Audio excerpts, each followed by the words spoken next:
Durante siglos nos han contado una versión de la historia, la llegada de los conquistadores, el descubrimiento de un nuevo mundo y la supuesta civilización de los pueblos originarios.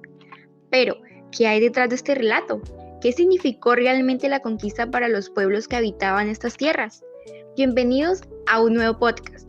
Este espacio donde cuestionamos la historia oficial y exploramos la colonialidad no solo como un episodio del pasado, sino como una estructura de poder que sigue vigente en nuestras sociedades.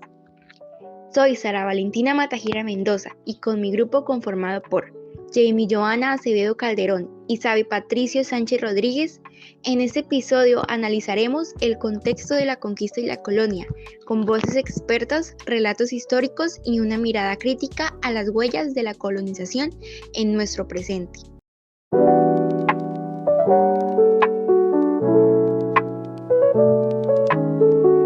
Contexto de la conquista y la colonia. Contexto de la conquista. 1492. Mediados del siglo XVI. La conquista de América fue el proceso de exploración, invasión y dominación de los territorios americanos por parte de los europeos, principalmente España y Portugal.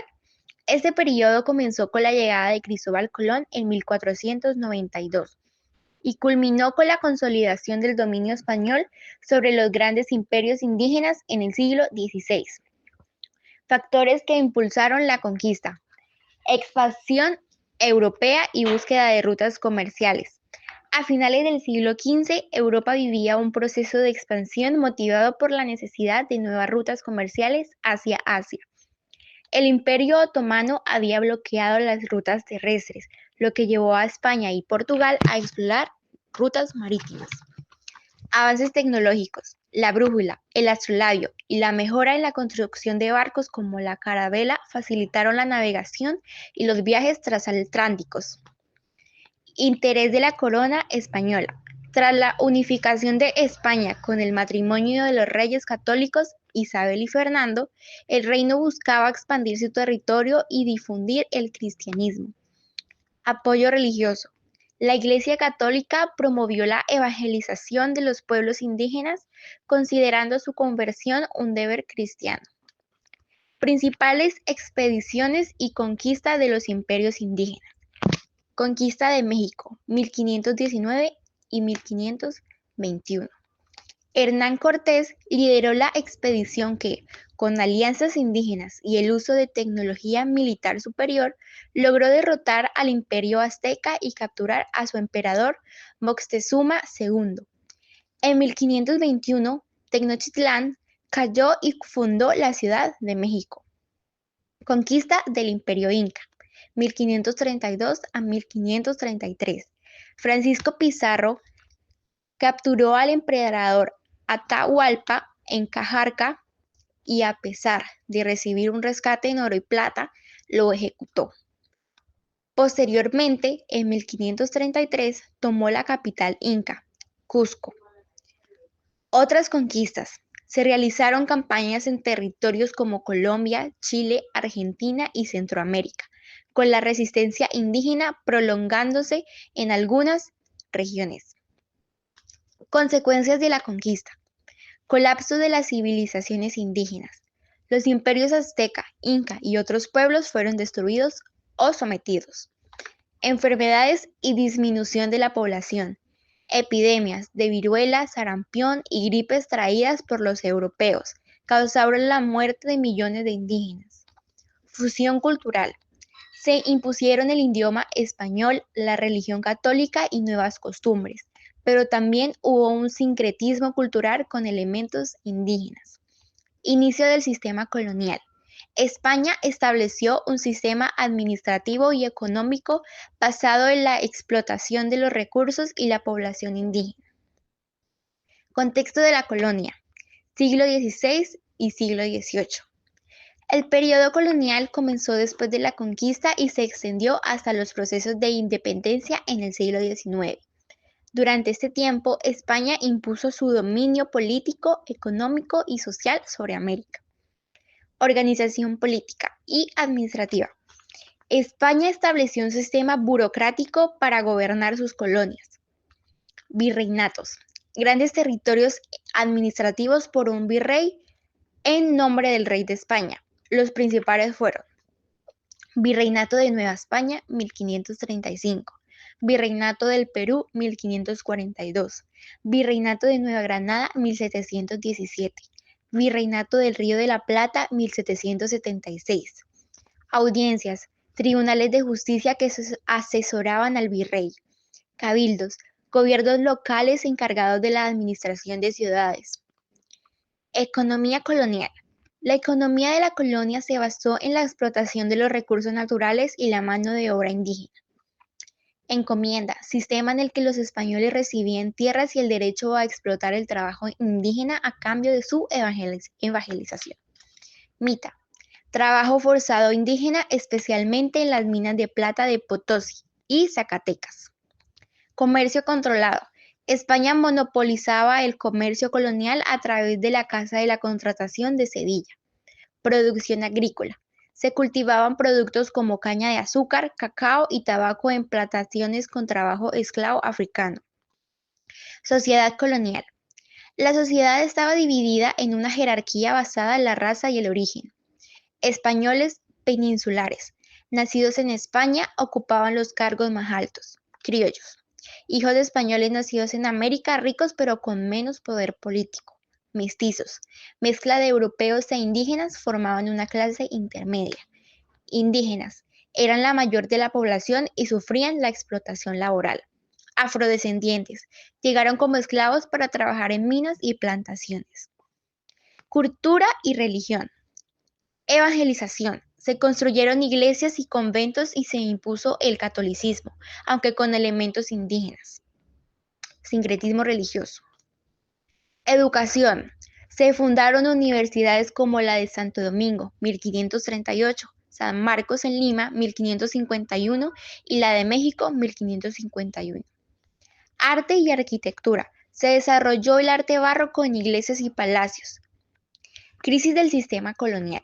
A finales del siglo XVIII, la dominación española comenzó a debilitarse debido a varios factores. Reformas borbónicas, impulsadas por la monarquía española para aumentar el control sobre las colonias y recaudar más impuestos, pero causaron descontento. Influencias externas. Las ideas de la Ilustración y las revoluciones en Estados Unidos, 1776, y Francia, 1789, inspiraron el deseo de independencia. Desigualdades sociales. Criollos y mestizos se sentían excluidos del poder, lo que generó movimientos independistas. La conclusión de la conquista fue un proceso violento de expansión europea que transformó por completo las sociedades indígenas, mientras que la colonia consolidó un sistema de dominación basado en la explotación económica, la jerarquización social y la imposición cultural. Sin embargo, este sistema comenzó a fracturarse a finales del siglo XVIII, dando paso a los movimientos de independencia en el siglo XIX.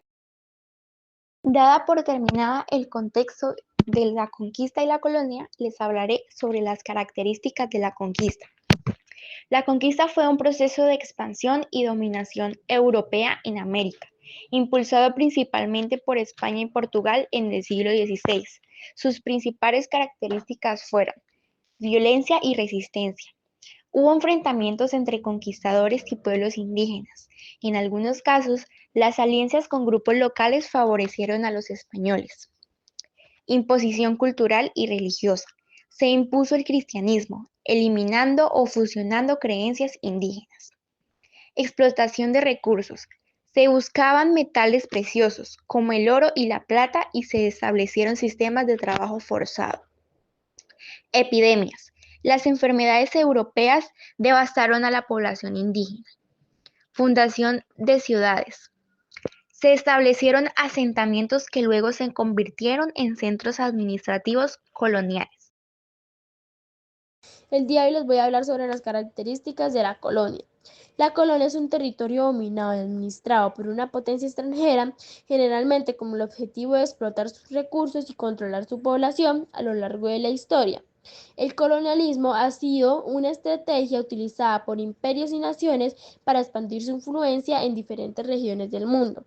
Algunas de las principales características de la colonia son: 1. Dependencia política.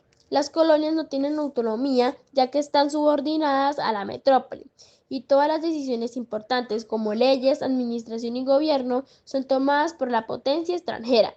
Número 2. Explotación económica. Uno de los principales objetivos del colonialismo es el aprovechamiento de los recursos naturales y humanos del territorio colonizado. Las riquezas extraídas de la colonia benefician a la metrópoli, mientras que la población local a menudo sufre empobrecimiento. Número 3. Imposición cultural y religiosa. Los colonizadores suelen imponer su idioma religioso y costumbres de educación a la población nativa. Esto puede llevar a la pérdida de tradiciones originales, a la adoptación forzada de nuevas identidades culturales. Número 4. Desigualdad social. En las colonias, los colonizadores ocupan los cargos de poder y disfrutan de privilegios, mientras que la población local es marginada, en muchos casos sometida a trabajos forzados o esclavitud. Número 5. Control militar y represivo. Para mantener el dominio sobre la colonia, la metrópoli suele establecer un control militar estricto y aplicar medidas represivas contra cualquier intento de rebelión o independencia. Número 6. Creación de nuevas estructuras políticas y económicas. Los colonizadores organizan la administración de la colonia según su interés, a menudo estableció nuevas formas de gobierno y sistemas económicos diseñados para facilitar la explotación de los recursos. Ejemplos de colonias de la historia. América Latina fue colonizada por España y Portugal entre el siglo XV y el siglo XIX. África sufrió el colonialismo europeo en el siglo XIX, con países como Francia y Reino Unido dominando grandes territorios. India fue colonia británica hasta su independencia en 1947. Conclusión. Las colonias han sido una parte fundamental en la historia mundial, marcando el desarrollo de muchas regiones, aunque el colonialismo ha desaparecido en formas tradicional. Sus efectos, aunque sienten en la economía, la cultural y la sociedad de los países, fueron colonizados. Comparación entre el Calai de la Conquista y los agüeros de los aztecas. En la literatura indígena de América Latina existen textos que reflejan el impacto de la llegada de los europeos, tanto en el mundo andino como en Mesoamérica.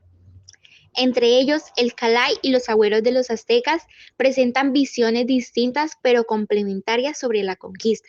Mientras el Calai es un género poético que expresa dolor, resistencia y nostalgia de la tradición quechua, los agüeros de los aztecas son relatos que narran señales y presagios que auguraban la llegada de los españoles y la caída del Imperio Mexica. Contexto histórico y cultural. El Calai y su origen en el mundo andino. El Calai es un tipo de canto poético de origen quechua, que adquirió gran importancia durante y después de la conquista. Se caracteriza por expresar sentimientos de pérdida, sufrimiento y resistencia frente a la invasión española. Era una forma de mantener la memoria colectiva y transmitir el dolor de la conquista a las nuevas generaciones. Comparación temática. La visión del destino. En el Calai, la visión del destino es trágica, pero también se enfoca en la resistencia cultural. Aunque los incas fueron derrotados, la poesía busca mantener viva la identidad andina. Expresión del sufrimiento. El Calai expresa dolor y nostalgia, pero también resistencia. Es una queja ante la destrucción del mundo andino. Comparación estructural. Forma literaria. El Calai es un poema o canto corto, con repetición de frases y un tono melancólico. Uso del lenguaje y simbolismo. En el Calai, el lenguaje es metafórico, con referencias a la naturaleza y a los dioses andinos. Función en la memoria colectiva. El Calai mantiene viva la identidad andina y sirve como una forma de resistencia cultural frente a la conquista. Mi nombre es Jimmy Acevedo y voy a hacer la comparación de los agüeros de los aztecas. Número 1. Contexto histórico y cultural. Los agüeros de los aztecas y su significado en el mundo mexica. Los agüeros de los aztecas son una serie de presagios recogidos en textos como el Códice Florentino y la historia de Tlaxcala de Diego Muñoz Camargo. Estos relatos narran fenómenos extraños que ocurrieron ante la llegada de Hernán Cortés, como el incendio del templo, de visiones en el cielo y la aparición de seres sobrenaturales. Para los mexicas, estos presagios fueron interpretados como señales de la inminente caída de su civilización. Número 2. Comparación temática. La visión del destino. En los agüeros de los aztecas, el destino es inevitable. Los presagios sugieren que la caída del imperio mexica estaba escrita antes de que ocurriera. La fatalidad y la impotencia son sentimientos centrales. Expresión del sufrimiento. Los agüeros reflejan en el miedo y la angustia en los mexicas antes de la conquista, mostrando su sensación de estar atrapados en un destino catastrófico. Número 3. Comparación estructural. Forma literaria. Los agüeros son relatos narrativos con una estructura cronológica describiendo hechos concretos que fueron interpretados como señales divinas. Uso de lenguaje y simbolismo. En los agüeros el lenguaje es descriptivo y se enfoca en lo sobrenatural con énfasis en señales divinas y fenómenos inestables. Número 4. Función de la memoria colectiva.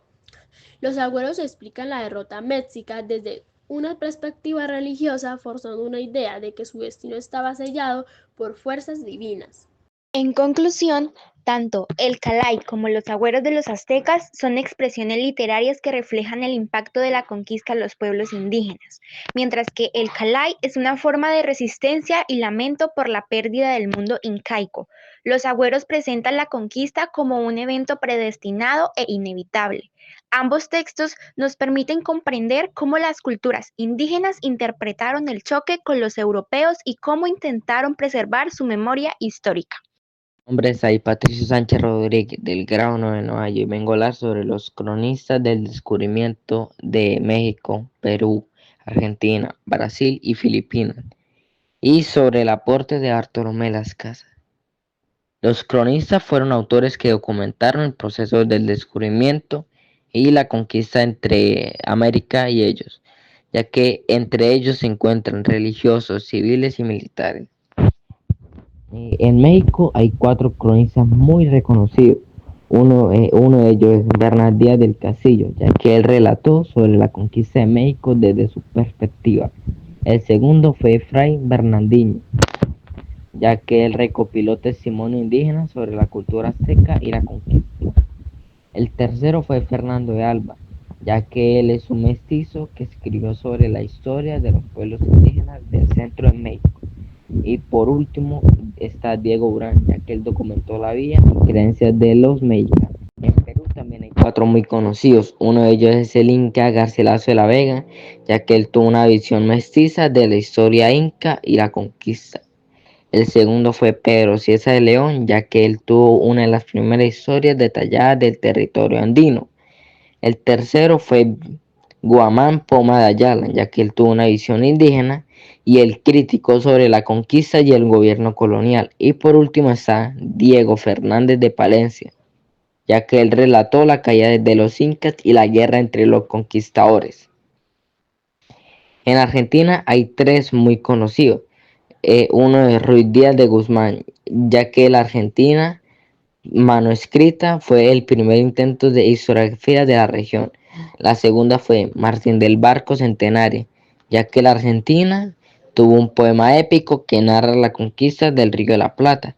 Y por último está Urichi, ya que ella viajó al Río de la Plata con un soldado alemán, ya que él narró la expedición de Pedro de Mendoza y la vía en el cual el territorio argentino, en el actual territorio argentino. En Brasil hay 4 también muy conocidos. Uno de ellos es Pedro de Boscamiña, ya que él escribió la primera carta sobre el descubrimiento de Brasil en 1500. El segundo es Jean Deler, ya que él relató su viaje a Brasil en historia, de un viaje hecho a la tierra del Brasil describiendo la vida de los tulipanes. El tercero fue Hans de Stambe, ya que él tuvo una experiencia de un europeo capturado por indígenas caníbales. Y por último está Gabriel Suárez de Sousa, ya que él tuvo una descripción geográfica y cultural del territorio en el siglo XVI. Y por último está Filipinas. Filipinas también tuvo 4 muy conocidos. El primero es Antonio Pigafetta, ya que él tuvo una crónica del viaje de Magallanes y la llegada a Filipinas. El segundo es Francisco Colín, ya que él tuvo la labor evangélica del ministro, apostilizando de los obreros de la Compañía de Jesús en las Islas Filipinas. Él relató que eran misioneros de la evangelización. El tercero es Pedro Chindrino, ya que él documentó sobre la vida y la cultura de los filipinos en el siglo XVII.